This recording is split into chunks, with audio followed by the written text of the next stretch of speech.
Okay. Uh, a very warm good morning or good afternoon, depending upon the time zone you are in. So if you are in East Coast, it's an afternoon, but if you are in West Coast, it's a morning time. So very warm welcome to our panelists this morning. We have two great individuals with us on the panel today at the Enalito's Thriving E-commerce Summit 2020. And I'd first like to say thank you to our panelists for taking out time today and joining us this morning. I would like to begin with a formal introduction of our panelists this morning. Uh, First, I would like to start with Nicole. Nicole Jennings is an entrepreneur, owner at Queen Anna Boutique and One Posh Closet Concierge Boutique.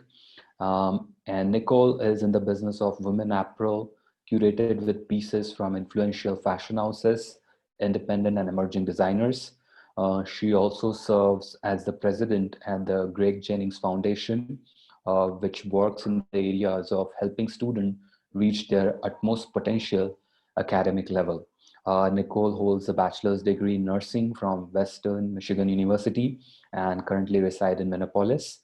And Nicole is instrumental in working with nonprofit organization, and she's an advocate for community connection. Nicole, very, very warm welcome to this panel today. Thank you so much for joining. Thank you for having me. Wonderful. Next we have on the panel with us is Garrett Imeson. Garrett is the Chief Marketing Officer at Splash Wine, and he's also the Chief Marketing Officer at Cellar Stash Wines. About Splash Wines is a private members only community where Splash Wine is trying to make the wine business more affordable, where they charge their members 15% above its cost, resulting in some of the most affordable wines available for the community. And Splash Wines is a family business which is revolutionizing the way internet wine industry works. And about Garrett has done his graduation from University of Washington in history and currently resides in Portland, Oregon. And a few more things about Garrett. He got accepted and attended college at a very early age of 16. And he graduated in history at the very age of 20. And since graduation, he has been working in several fields. And he is working very hard to revolutionize the internet wine industry. Garrett, a very, very warm welcome to the panel discussion today. And Thank you. Appreciate it. I think you guys are great, and I think you have ton of insights and experiences as entrepreneurs and leaders to share with us. I would like to start with the first question, which is, what is the purpose when you started your business? What was that one key idea that struck you and that you made you felt that, okay, I want to start this business and I want to do this business? Maybe I can start with Nicole. Yeah, absolutely. Just want to make sure, can you hear me all right? Yes, perfect. Okay, awesome. Realistically for me, my business, Queen Anna, a house of fashion, is based around my great-grandmother who raised me. And so it obviously, like you said, I have a bachelor's in nursing. So it wasn't something that I, woke up one day and was like, I'm going to be an entrepreneur. Mm-hmm. That wasn't me. But essentially, she passed away. And I wanted to continue on empowering women the way that she empowered me, and do it my way, though, creating a legacy and continuing on with making an impact in the world, and just chose the vehicle of choice as clothing and women. And women need that empowerment quite frequently. And the only way to kind of get them comfortable in the skin that they're in is once they build trust and relationship with you. And so that's kind of what I've set out to do. That's my why. Creating relationships with women to empower them just to feel good about themselves all the time, no matter shape, size, or race or color. Wow, excellent thought there, I must say. And I think that's so empowering to hear. And because I think we need more leaders like you who are taking that baton and kind of taking it forward, because I think the more leaders like you will inspire the next generation of leaders. And I think what you're Absolutely. doing is commendable. Great. Thank you, Nicole. Thank you. Garrett, I would like to come to you also. You are in a very unique business and a very unique space. And I think you have distinguished yourself as a brand and found that niche for yourself. What is that purpose? I think it's you are kind of handling a family business. So how you are taking forward the legacy of a family business to the next level? Yeah, my family's been in the alcohol business, both beer and wine, in almost every facet of it for 3 generations. So Splash was actually created with, at its outset, just me, my father, and my sister. And we started it together after leaving our last company. And basically, the mission behind why we created Splash is we see a trend that businesses in general are trying to get more and more consumer friendly. You know, we're trying to be more approachable, more accessible, and more welcoming to the consumer. And the wine industry was far behind in that. You know, the wine industry kind of had this, you know, the old CD and book club model that was so common. You know, pay, you know, $40 to get 12 bottles of wine, and then in a couple months we'll charge you $160. And it wound up being such a negative that we said, you know, this is an industry that people love because wine consumption is on the rise here in the US in almost every demographic. But the companies aren't evolving to the point to make themselves more consumer friendly. So really, we decided to create Splash as a company that puts the customer first every step of the way. You know, we've evolved a lot over the years, but the one thing that was at our core that has never changed, we are fanatical about customer service and earning customer loyalty. Yeah. And by making sure that we are always doing what we think is best for the customer and what the customers tell us they want. So Wow. that's been our core mission. Wow, putting customers first. Wow, that's a great mission statement.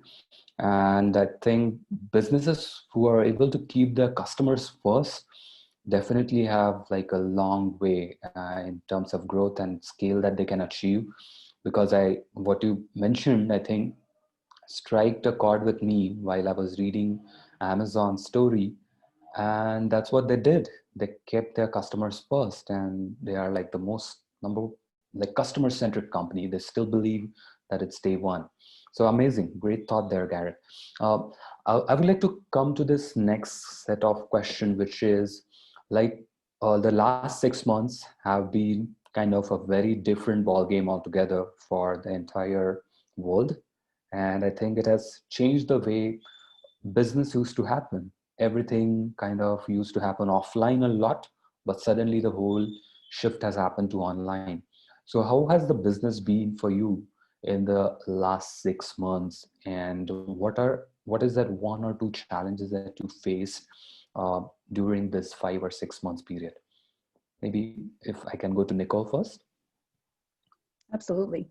And so for me, I think that I think what you're alluding to is more or less like the COVID situation, but as a person of color here in the US, who owns a business, it's been difficult on a number of levels with civil unrest and Yeah. just social justice issues. And, you know, I live in Minneapolis, and like the pinnacle of like what's going on in this space kind of it didn't start here, but everyone's eyeballs was on the Yeah. stuff that went on for the world to see with George Floyd, as literally he was murdered in front of the world. And it was on repeat for, it's still on repeat similarly, but Yeah. with that in COVID, and Yes. then having been closed for 2 months, and then, you know, having to, I don't want to say jump through hoops, but kind of to Yes. get, you know, any type of financial backing or Mhm. to keep my team. Yeah. And just all of the moving pieces, it definitely has been difficult. I've True. had to pivot and Yeah. pivot again and Right. pivot again.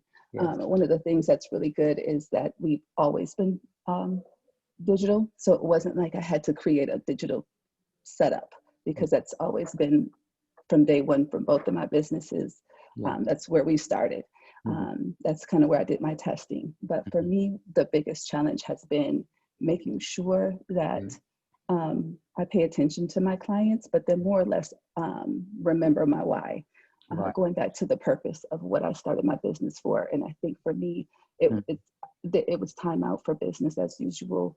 Yes. You know, it was more than me just selling clothes to people. Yes. Realistically speaking, I wasn't going to come in here and do a song and dance to sell a dress when people like me were literally getting murdered outside my door just for the color of their skin. And so for me, realistically speaking, Yes. it was important for me to figure out the happy medium between Yes. being very clear on my purpose and my stance in it all, and then intentional with the way that I was interacting with people as I was selling clothes, because I wasn't going to come in here and smile like everything was peaches and cream when it wasn't. Yeah. And so I think what I found in that whole transition is that the level of transparency that Yes. I actually had never been that transparent in that way, I guess. I found that my brand, my loyal customers became a lot more loyal, and the ones that didn't find me and didn't know about me and my stance in life and social justice issues became a lot more like people I never knew felt the same way found me. So I actually, it was good. In all of the horrible things, Yes. a lot of good came out of it for me from a business standpoint, and I'm able to be more thoughtful going forward that way. Wow. And yeah, I must say, this is like definitely must be extremely challenging, but I think your passion and your purpose, I think that has definitely helped you in gaining that momentum and finding that ray of light, because I think leaders like you and entrepreneurs like you are taking that step every day where you're not just doing the business for yourself, but you are empowering everyone around you, community, the team that you are working with, the people from whom you source your product. So everyone, you are like interconnected with so many different stakeholders. And I think resilience and I think the perseverance that matters. I think because in today's time, it's the resilience of individual. And I think as entrepreneurs, that's the most important thing that is needed. So great. I think this is very, very empowering and very, very thoughtful thing that you have shared there, Nicole. Garrett, I think you are also you are in a very unique space of wine business. And I think last 6 months, I think with your online presence, you must have definitely been very helpful. I think because of your online channel, you must have been able to do it. But what are the challenges that you faced and how did you overcome them? Yeah, it was a really interesting time for us because it felt almost wrong how successful we got during this time because the demand surged so much.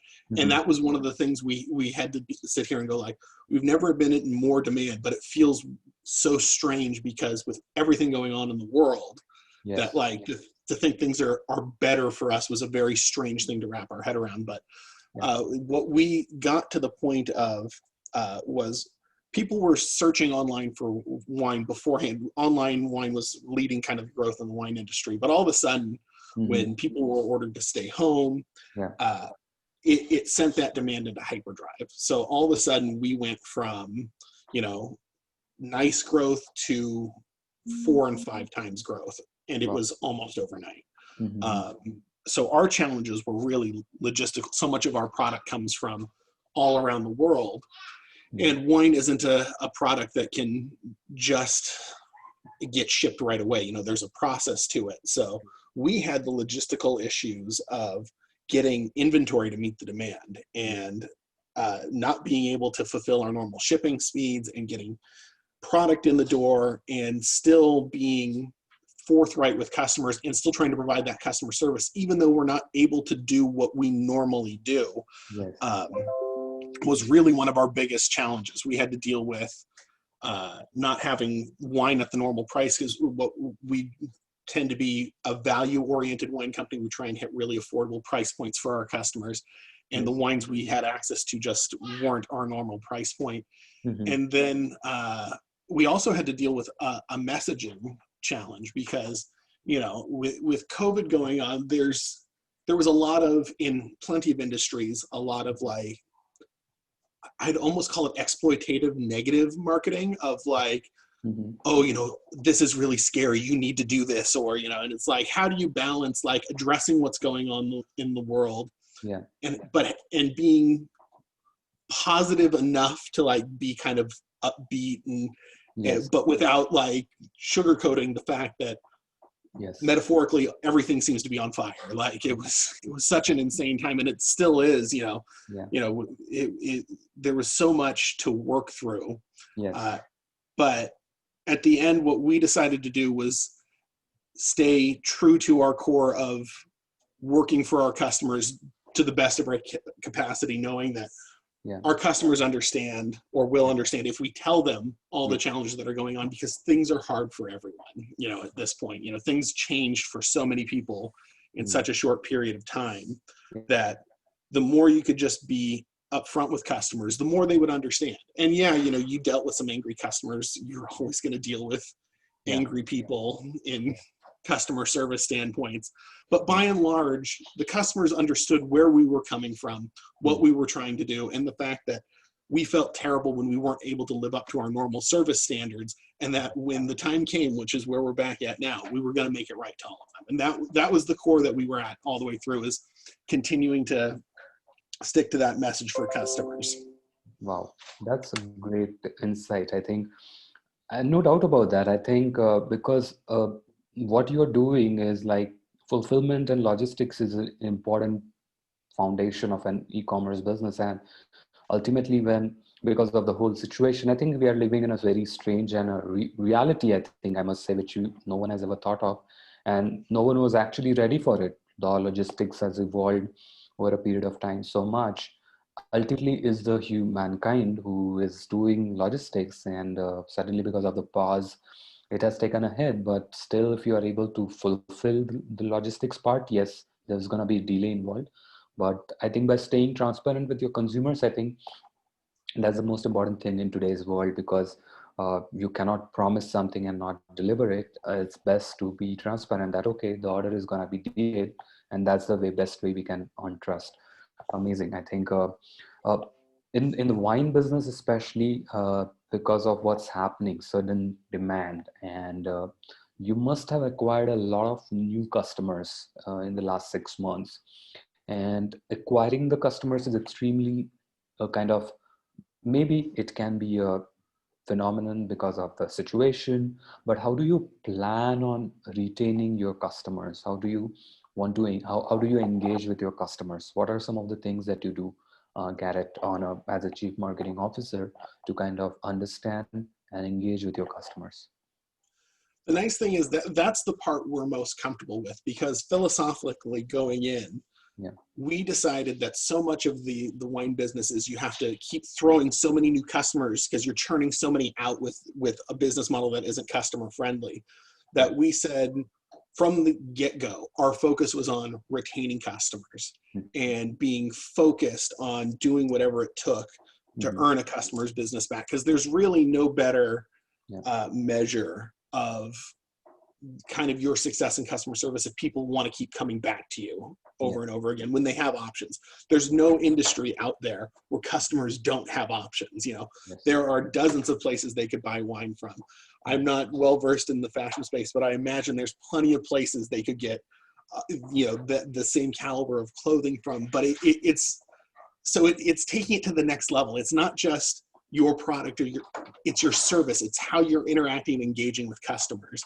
So that was an area we've been really comfortable with, because we've spent years figuring out what we can do to approach and retain our customers. And so we just have stuck with our core philosophy all the way through, through every challenge. It's, for us, if you don't like a bottle of wine, and wine is subjective, you're not going to like every bottle. You're not going to pay for it. And we've stuck by that all the way throughout, making sure that we always make things right. We make sure our customer service reps, every single one, is empowered to solve something for a customer, because nothing starts off a customer service interaction negatively than waiting on hold for 30 minutes or having to request a supervisor 3 or 4 or 5 times until you get to someone who might be able to solve your problem.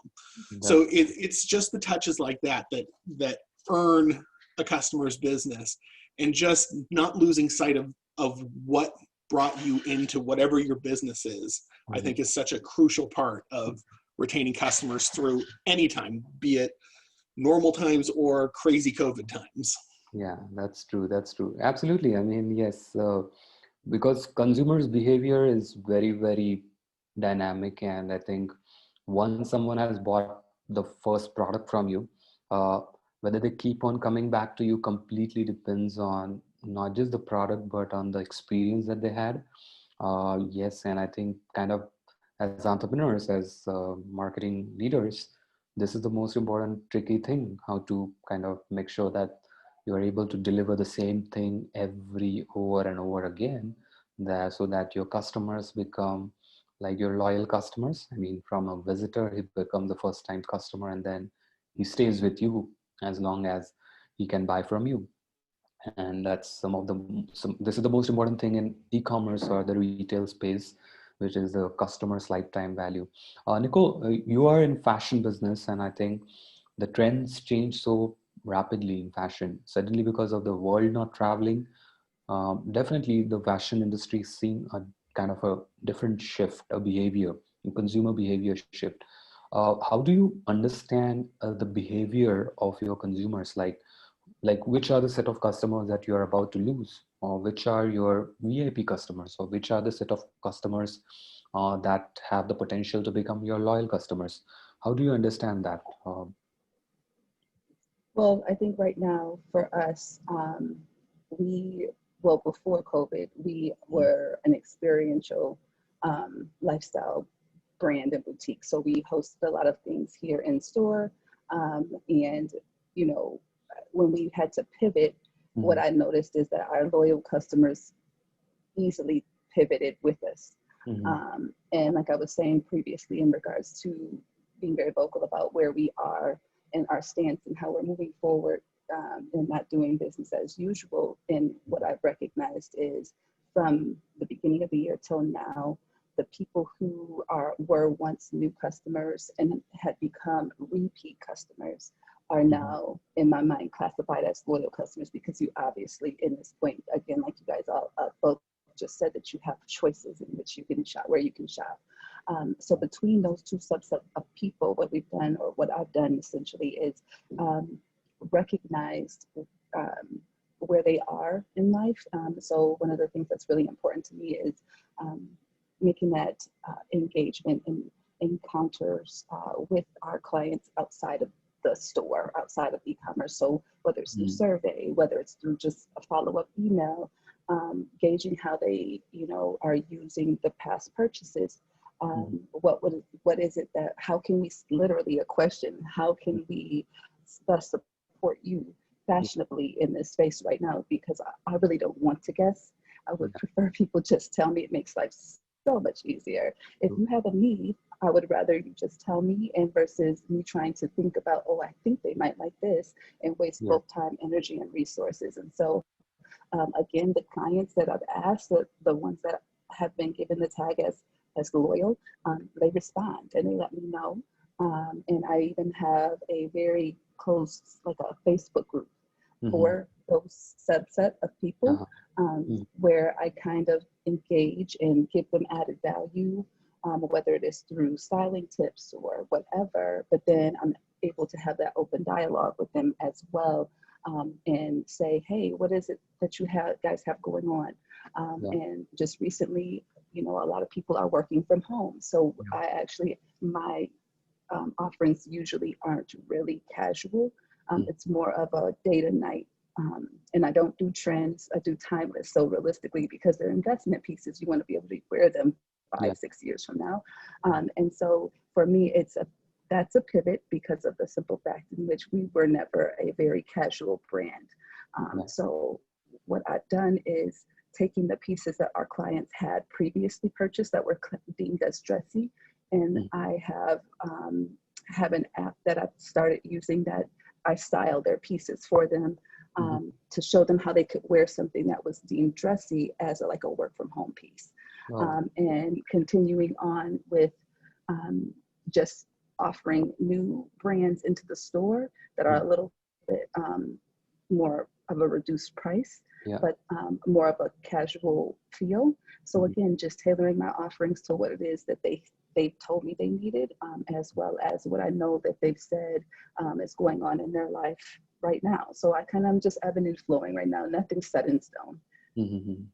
Wow, that's the best way, I believe. So it's like you are thinking ahead of the consumer and already anticipating what their needs can be, and kind Mm-hmm. of making sure that then you are putting the right thing in front of them, so that, because I think in fashion business, that's what is really, really important. I think because people have so many choices, they might get Mm-hmm. confused, or if something what they're not looking for is being put in front of them, they may not like it, and the retention spans are small. So I think asking the consumers is a great strategy. Amazing. Mm-hmm. uh, Garrett, is especially in wine business, like you have like a variety, and because everyone has a taste for a certain kind of a wine, and once someone has a particular taste, they stick to it. They generally don't change. And I think so how do you like how do you ensure that your consumers, how do you understand your consumer behavior? Like, who are the set of customers who are like your VIP, your loyal customers? What kind of things do you do? Have you done something like that before? Yeah, we have a few different ways, and it's so interesting because our product being consumable, Mm-hmm. the definition of a loyal consumer can also be how often you consume wine. If you consume a bottle a week Uh-huh. and you're buying from a 15 pack from us every few months, you're a really loyal customer. But if you're somebody who drinks 2 or 3 Mm-hmm. bottles a week, Mm-hmm. definition of what makes you loyal, it kind of depends on how rapidly you consume wine. So we Mm-hmm. try and treat everyone like they could be a loyal consumer because we don't know what their consumption habits, what they could be doing Yeah. outside of us. So a lot of what we do is kind of look at how long a customer stays around, because we have customers who've been with us since we started the company. And Oh. sometimes that's people who are ordering monthly, sometimes it's people who order 2 or 3 times a year. But again, we ship in Mm-hmm. 15 and 18 bottles. But Yeah. some people, that lasts them a lot longer. uh, Mm-hmm. Dealing with the taste of the consumer is such an interesting struggle for us, because wine is subjective. Everyone has wines different. Like, we could open 5 wines, and even just the 3 of us could have wildly different perceptions on the 5 bottles in front of us, and dealing with that. So part of what we do is we taste absolutely everything that comes in, and Mm-hmm. we retaste it multiple times, because wine changes and ages and evolves. Mm-hmm. And we understand at the same time that just because we like a wine, or a wine is well made or whatever, doesn't mean every consumer has to like it. We never will sit there and be like, no, that's a good wine. Yeah. we like it. It's good. It comes down to listening to the customers. And, I think that's the biggest overlap I'm seeing with Nicole's business is it's all about understanding what your customers want and appreciating it. You're not trying to fit the customers into our definition of what they should be. We're trying to embrace and enhance their own definition. And sometimes that is showing them new things that they may not know they like, Yeah. but still understanding at the same point Yes, that it comes down into the end to them and their preferences. So that's true. uh, that's, I think, the biggest thing we deal with subjectivity is always it, the be all end all comes back to the customer. True. That's true. And We yeah, that's and all. there's such a wide array of what we can do. Some people love to explore 15 different bottles, so we'll curate a pack that's 15 different wines from places all over the world. And some people love to explore that way. Wow. Some people want the wines they know they like, Right. and they want 15 bottles of the 3 wines they love. And so Correct. trying to navigate that marketing wise, and Mm. understanding what drives each range of customers is part of what makes my job fun. It's constantly listening to the consumer and balancing it out to make sure we're meeting everyone's needs as best we can. Wonderful. I mean, I must say, because especially in wine business, I mean, in fact, in any business, I think the products have so many different attributes. Like in wine, especially, you have your varietal, you have your producer, you have your color, brand, type. there's so many different attributes, and every attribute kind of come up, and you can present so many, but as you said it rightly, some users stick to what they love, some would like love to try. And I think you have to serve to both consumers, and I think that's where learning and understanding consumer behavior kind of play a pivotal role, because then you can serve better. Because I think if it's data driven, it becomes very, very easy. And I mean, we have spent so much time on this aspect of understanding the consumer behavior, that we actually found out that there's so much deep dive insights about the consumer behavior that gets lost sometime, that sometime is not kind of found. So what we did data driven research and identified different segment. I would like to quickly give you like a glimpse of one of the things that we have been doing, which is understanding the consumer behavior. So basically, consumer behavior is so dynamic, and it's very important to understand that behavior. So probably learning the consumer behavior, such as my VIP, so or who are my new customers, for example. So if I already know who are my new customer, as a business, I will think of how I can transition them from new to potential loyal, and from potential loyal to VIP over a period of time. Or if I know which are my customers, which that business is about to lose, I can focus my energies and attention on that at-risk set of customers. And that way, I can formulate my marketing strategy accordingly. So this is one of the things that we have been doing very, very hard, and we realize that it can have a tremendous impact on the ROI that you as a business are looking forward to, because there is a fixed cost, there is a variable cost and cost of operations, and it's extremely important to get that ROI. So that's where we spend a lot of time on and learning the consumer behavior and how it can help. Uh, Coming to the next question that I have for both of you is, uh, how do you understand, or which channel has worked best for you in engaging with your customer, whether it is the email channel or the social media channels? Which of the channels do you prefer to acquire your new customers? Maybe Nicole, I can begin with Nicole. Did you say to acquire new customers or to New engage customers. with current? Oh, to acquire new customers, yeah. Yeah. Social channels obviously would be, because if they would be a new customer, then we wouldn't be able to email them, right? So Yeah. when it comes to that concept, social media would be the best way for us to do that. Yeah. And then that continued engagement is through general, depending on the client though too, because we have, you know, one target market, but then within that target market, or our our our earmarked person, quote unquote, there's subsets of people within that too. So you know, there's some that are really engaged on Instagram. Yeah. There's some that are really, really engaged on Facebook, and it depends on the content too. So if True. it's, you know, whether it's a post or is it a video, Yeah. but what I found to be the most impactful is actually individualized one-on-one email. Yeah. Because it's, you can personalize it. People in a specific, I can speak to the fashion space. Personalization is everything right now, because again, they feel important. Or if you're engaging and you're asking about, you know, they came in and they had their kid with them. As a mother, like Yeah. that's important for me. You know, if someone, I brought my child in and they remembered their name, right? And if I got an email that said, oh, how is so-and-so, and they called my child by their name, Yeah. I would feel like, oh, wow, you really did hear me, or you did listen to me. So again, I think that depending on the person and the goal in the conversation, acquiring new clients through social, but then in engaging with them on a personal level through email. That's excellent. Amazing. How about you, Garrett? How do you, where do you spend your marketing budget? Like, which channel has worked best for you to acquire new customer? When it comes to acquiring new customers, we've had a lot of success, because again, we're in kind of that value space of the wine business, where, you know, our prices are, you know, $4.99, $5.99, $6.99, $7.99 a bottle kind of price point. So we found a lot of success marketing with partners like Groupon, because we believe that, you know, we get wine in the glass and we've got a really good chance to retain you to come back. So we partnered with daily deal sites like that.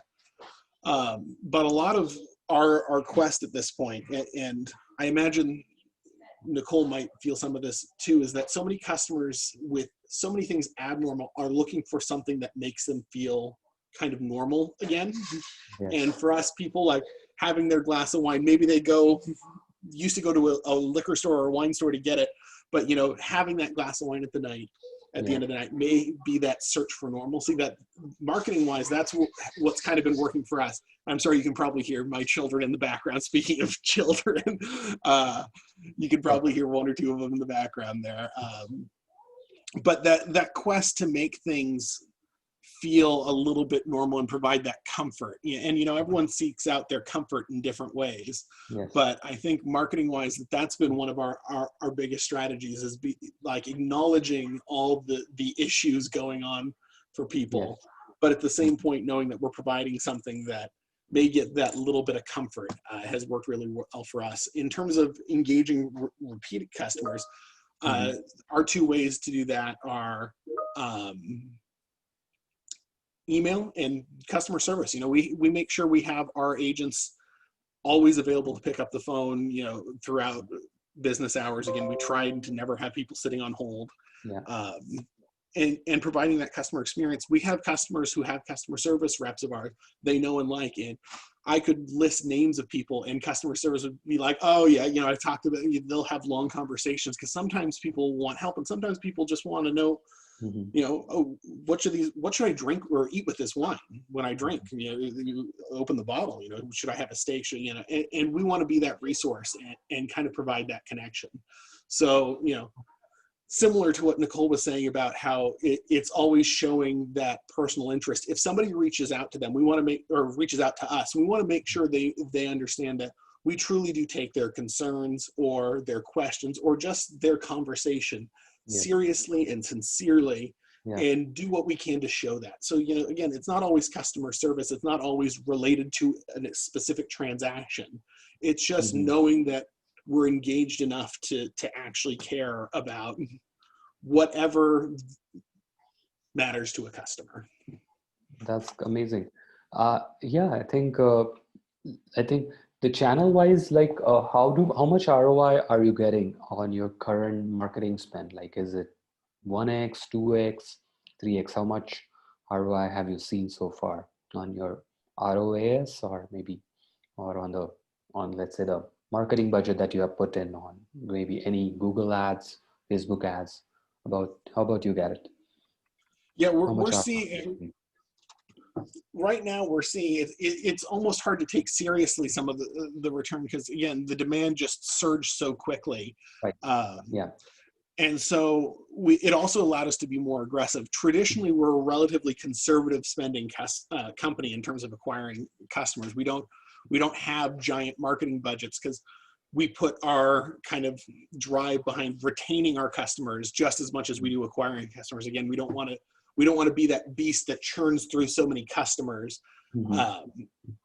But with the surge in demand, it's made it so that we're seeing ROIs on channels that we hadn't previously seen any real ROI before, because the idea of getting wine delivered to your door just resonates to more people right now.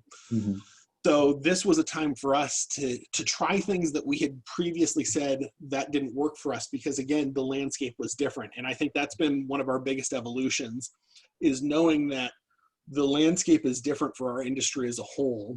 In that just because something didn't work before, or we had a negative ROI, that now might be the time to try some of these things again. And you know, we kind of approached so many channels with this blank slate of like, let's forget a lot of the past and let's test things out again. So we saw a lot of channels, you know, strategic partnerships with companies like travel companies who saw bookings go way down because obviously people weren't traveling. We were able to, you know, do some spending to get advertising with companies like Kayak and other like travel space companies. Yeah. And those are partnerships that haven't worked for us in the past, both from a cost standpoint and an ROI standpoint.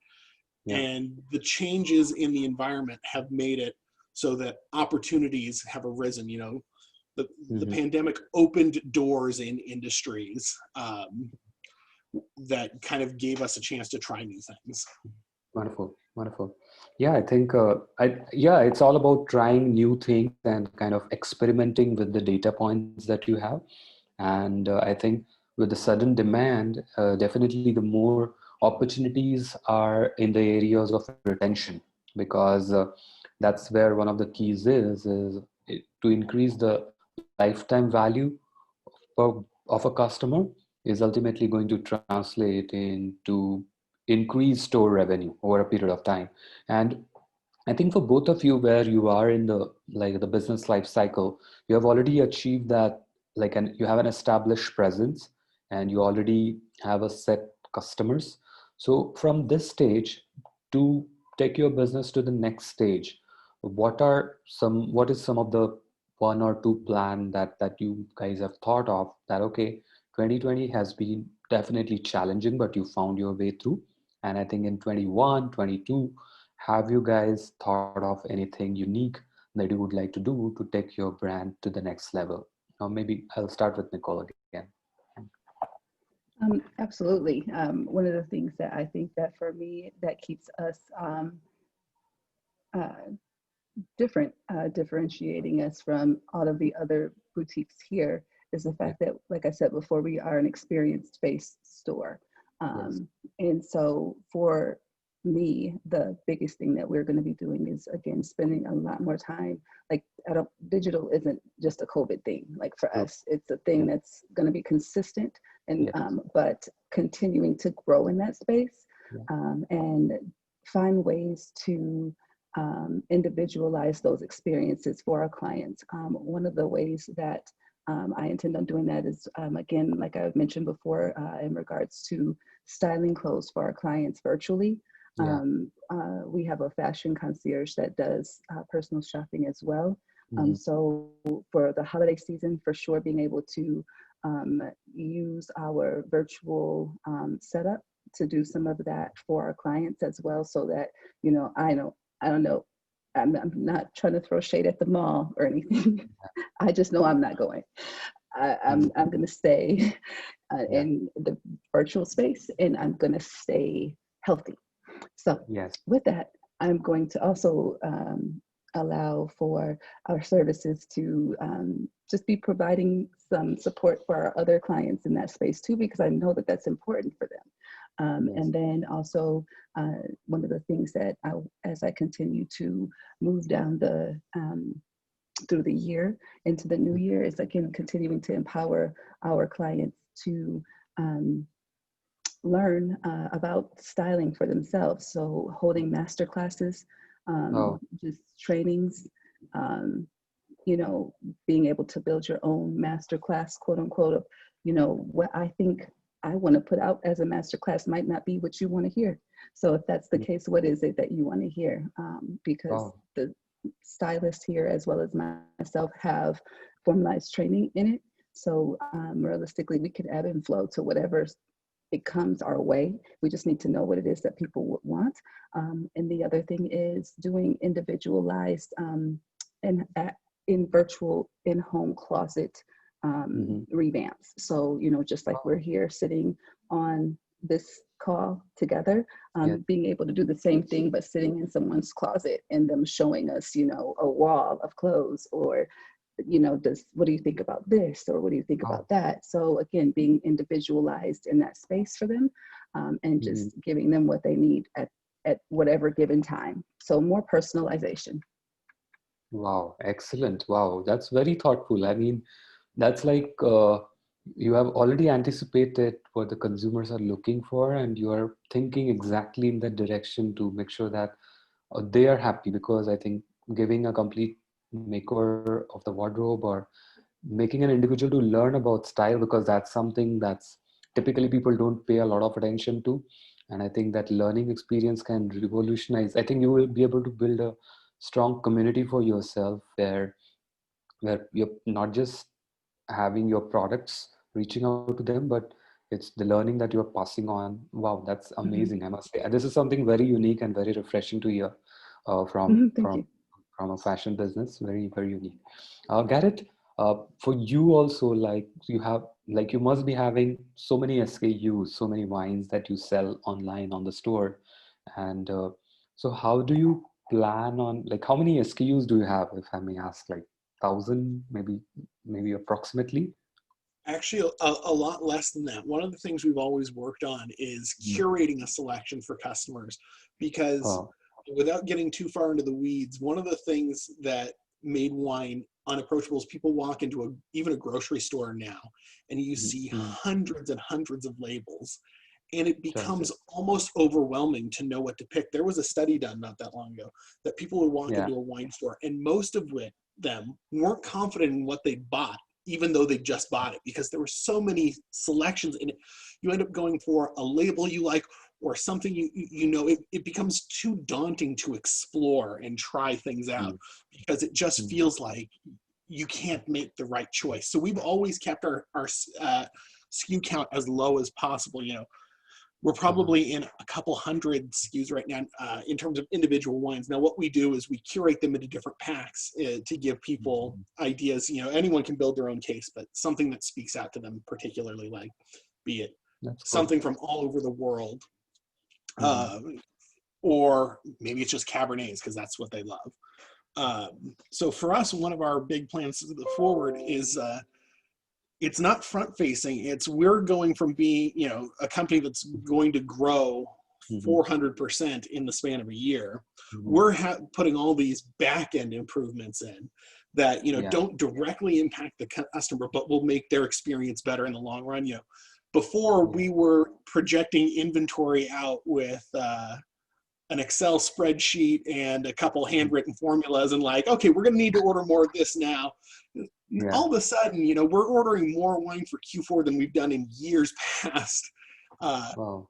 and those kind of things just aren't going to cut it anymore. It's like we've gotten to a point where it's like, okay, we need to build actual systems in place. So we're Mm, upgrading our reporting capacity so we can understand what customers are doing and what's resonating with customers. We're upgrading our inventory modeling.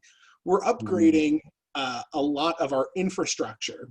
mm. Um, and we're hiring more customer service because we can't, we Yeah. need to make it more accessible. We're open 7 days a week for the first time ever, customer service wise. So we're How expanding big do you that want to way. be? Like 100 million club, 200 million club? What's We the talk goal? about that, and that's part of our balance is because we've always been a low key family business for the most part. To this day, Yeah. there's not 20 of us in the company yet. We're a small group, and we've talked about as a family. At what point, what point is it too big to be fun the same way anymore? So there is that talk of what are we trying to do, how are we trying to grow, and always Yeah. keeping that core of what we want our company culture to be, both internally and externally. What we want our customers and that experience to be for them, but also what we want our own experience to be. We all spend enough time working, Yes. especially in today's world, that it's got to be something you like and have fun with and you have passion Like, for. And that's down for us, that's down to the customer service level too. We want everyone in our company to feel like they're yeah. part of the group and happy to be there. And Yeah. how we preserve that as we grow, because we're putting systems in place that we've never put in before. That's My true. dad, who's our CEO, has said that the day he'll have to retire is the day we have to get like an official HR department, because it's always felt like we can manage it. Yeah. We're all very like mellow and low key, but it's like we're having to put more and more things in place as we grow. True, true, And true. Yeah. but it's still preserving that core of what we are and what makes this a fun place to be for all of our employees, no matter how busy Wow. we are. Wow. That's a big mission for us going into 2021, is obviously we need to start acting like a bigger company than we were a Yeah. year ago or 2 years ago, but Yes. how we preserve what we are and what makes us us all the way through. That's true. Yeah, absolutely. And I think to scale it up, I think it's all about using the right tools and technologies and becoming data driven. Because I think once you have reached that threshold, I think from that threshold to that next step of growth, you always have to make sure that you are focusing more on the vision, and then you are thinking constantly about the consumers, because the more consumers you serve, the more your business grow. And I think the consumer feedback that comes in, that helps you in improving the processes ultimately. So I think what you're doing, Garrett, is amazing. I think because sky's the limit, especially in today's time. Suddenly, because of this particular reality that we are living in, within a span of 1 or 2 years, I'm expecting once the whole travel and tourism business kickstarts, it's gonna be a whole different game altogether. The demands are gonna be phenomenal, especially not just in the fashion business, but also in the wine business. And are you guys ready to fulfill that demand? Are you guys like that brand recall? For example, the next someone who's going to make their next travel plan, are they going to place their next order at Nicole's online store?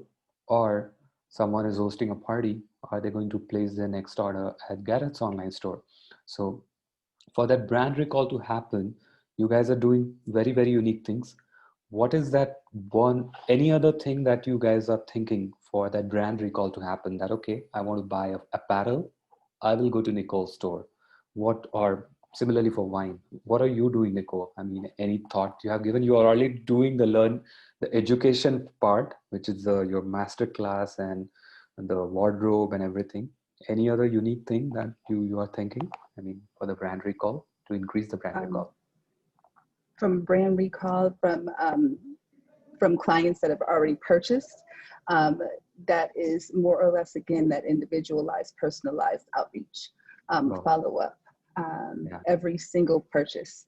yeah, It's not ever an option to buy something here and not get an individual one-on-one, um, email that is specifically to you, not necessarily one that's the mass marketed one that's got all the pretty pictures and all that. Nope, just a one-liner that's saying, I just really appreciate you for coming in and just yeah, want to see how things are going with your new order or your yeah. last purchase, or and we have that within a 1 week, Hmm. um, 30-day, 60-day, 90-day window, and Yeah, every touch point is different.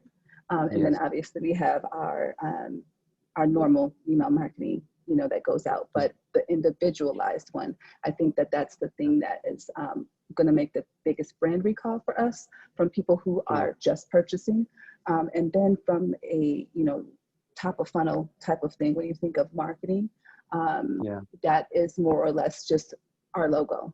Our mm, logo is very unique and different in what it is, and I'm not saying like the name itself, but just yeah, the emblem, and just getting those 6 to 8 touch points, whether it's through remarketing or social or whatever, and yeah, each level of the funnel, just giving them something different, some type of value add, whether it's that 15% off, or just to get them onto the website and mm, engaging with them. And then the abandoned carts are individualized too and personalized. We don't send a mass, oh, you forgot something in your cart. No, that's mm, yeah, they know that's why it's in the cart. So, I mean, I'm an online shopper, so I do that just for fun at night to wind down, because I'm always mm, shopping for others. Like, I want to shop for me even if I don't buy it. So I yeah, have a lot of carts, but if you're not coming to me directly with the message that I need to hear to convert, it's just like, yeah, oh, that's that automated email. Great. Okay, no yeah, thanks. But yeah, realistically speaking, for us, that's the thing. We're even taking that step of making sure that the brand recognition from the abandoned carts is even personalized. They may not have ever even purchased from us, but they would recognize the level of like our standard of customer service, yeah, regardless of what level in which they get it. yeah, yeah. I think it's so refreshing to hear this, because I think you know the importance of personalization and kind of how important it is. And I think that every interaction, because not every visitor is going to buy from your store, but that little Mhm. attention to detail, how it Exactly. can go in your favor in the long run, because it's not going to be an impulsive buy, but it's gonna be a purchase that's going to happen at a later stage through the personalization. I think those little attention to detail can tremendously impact your bottom line and profitability. And that's amazing. So glad to hear this. I mean, uh, we have actually worked extremely hard on the personalization front, where we have built a technology for which we have filed a patent, because we realize personalization is not just about, okay, I bought this type of, let's say this price point I bought. No, there are so many facets within the consumer behavior that most of the time go unnoticed. And that's where we realize, oh, if we can understand the behavior of consumer on so many different dimensions, we can do personalization at so many different level.